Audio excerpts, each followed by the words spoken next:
ಕಸ್ತೂರಿ ರಂಗನ್ ವರದಿಯಿಂದ ಕೊಡಗಿನ ಜನತೆ ಆತಂಕ ಪಡುವ ಅಗತ್ಯವಿಲ್ಲ. ಈ ಕುರಿತು ಕೇಂದ್ರ ಸರ್ಕಾರದೊಂದಿಗೆ ಚರ್ಚೆ ನಡೆಸಲಾಗ್ತಾ ಇದ್ದು, ಶೀಘ್ರದಲ್ಲೇ ಸಮಸ್ಯೆ ಬಗೆಹರಿಯಲಿದೆ ಎಂದು ಸಂಸದ ಯದುವೀರ್ ಕೃಷ್ಣದತ್ತ ಚಾಮರಾಜ ಒಡೆಯರ್ ಅಭಯ ನೀಡಿದ್ದಾರೆ.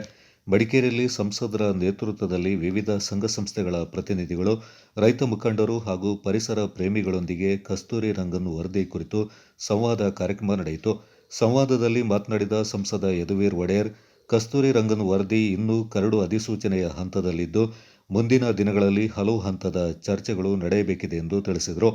ವಿಧಾನ ಪರಿಷತ್ ಸದಸ್ಯ ಸುಜಾ ಕುಶಾಲಪ್ಪ, ಮಾಜಿ ಶಾಸಕರಾದ ಕೆಜಿ ಬೋಪಯ್ಯ, ಎಂಪಿ ಅಪ್ಪಚ್ಚು ರಂಜನ್, ಸುನಿಲ್ ಸುಬ್ರಹ್ಮಣಿ, ಜಿಲ್ಲಾ ಬಿಜೆಪಿ ಅಧ್ಯಕ್ಷ ನಾಪಣ್ಣ ರವಿ ಕಾಳಪ್ಪ, ಕಸ್ತೂರಿ ರಂಗನ್ ವರದಿ ವಿರೋಧ ಹೋರಾಟ ಸಮಿತಿ, ರೈತ ಹೋರಾಟ ಸಮಿತಿ, ಕೊಡಗು ಪ್ಲಾಂಟರ್ಸ್ ಅಸೋಸಿಯೇಷನ್, ರೈತ ಸಂಘ, ಜೆಡಿಎಸ್ ಪಕ್ಷ ಸೇರಿದಂತೆ ವಿವಿಧ ಸಂಘಟನೆಗಳು, ರೈತರು, ಕೃಷಿಕರು, ಬೆಳೆಗಾರರು ಸಭೆಯಲ್ಲಿ ಪಾಲ್ಗೊಂಡು ಕಸ್ತೂರಿ ರಂಗನ್ ವರದಿ ಕುರಿತು ತಮ್ಮ ಅಭಿಪ್ರಾಯ ಹಂಚಿಕೊಂಡರು.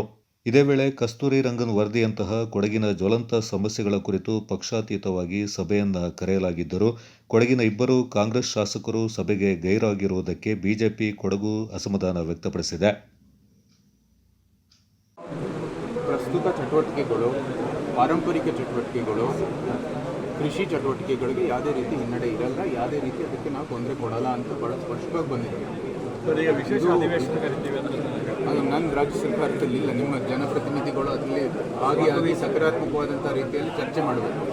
ಸುಮ್ಮನೆ ಹೋಗ್ಬಿಟ್ಟು ತಿರಸ್ಕಾರ ಮಾಡೋದ್ರಲ್ಲಿ ಏನು ಲಾಭ ಆಗುತ್ತೆ? ಇನ್ನೊಂದು ಅಧಿಸೂಚನೆ ಬರುತ್ತೆ, ಆಮೇಲೆ ಚರ್ಚೆ ಆಗಿ ಇನ್ನೂ ಡ್ರಾಫ್ಟ್ ನೋಟಿಫಿಕೇಶನ್ ಇನ್ನೂ ಅಧಿಕೃತವಾಗಿ ಏನೂ ಆಗಿಲ್ಲ. ಈ ಸಮಯದಲ್ಲಿ ಚರ್ಚೆ ಮಾಡುವಂಥದ್ದು ಸಮಯ. ಇವತ್ತು ತಮ್ಮ ರಾಜಕೀಯ ಮುಂದುವರಿಯೋದಕ್ಕೆ ಇವತ್ತು ಯತ್ನ ಪಡಿಸ್ತೇವೆ. ಅಭಿಮನ್ಯು